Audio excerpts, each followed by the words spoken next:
અંજારના મેઘપર બોરીચીમાં કાકા ભત્રીજા ઉપર પ્રાણઘાતક હુમલાનો મામલો. આરોપીઓને ઘટના સ્થળે લઈ જઈ પોલીસે સમગ્ર મામલે કર્યું રિકન્સ્ટ્રક્શન. આરોપીની પૂછપરછ કરી સ્થળ ઉપર કર્યું પંચનામું. યુવતી સાથે મિત્રતાનું મન દુઃખ રાખી 7-8 લોકોએ કર્યો હતો હુમલો. માથા સહિતના ભાગોમાં છરીના ઘા ઝીકી કાઢ્યો હતો જીવલેણ હુમલો.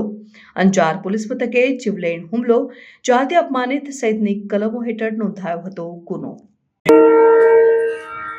26 તારીખે રવિવારે રાત્રે અંજાર પોલીસ સ્ટેશનમાં એક ખૂનની કોશિશનો એટ્રોસિટી સાથેનો બનાવ બનવા પામેલ છે, જેના આરોપીઓને તાત્કાલિક પોલીસે પકડી પાડેલ. એ આરોપીએ આ ગુનો કરવા માટે કેવી રીતે એકત્રિત થયેલા અને આ ગુનાને કઈ રીતે અંજામ આપેલો તેના પુરાવા એકત્રિત કરવા આજરોજ આરોપીઓને સાથે રાખી અને ડેમોન્સ્ટ્રેશન પંચનામું કરવામાં આવ્યું છે અને આગળની તપાસ ચાલુમાં છે.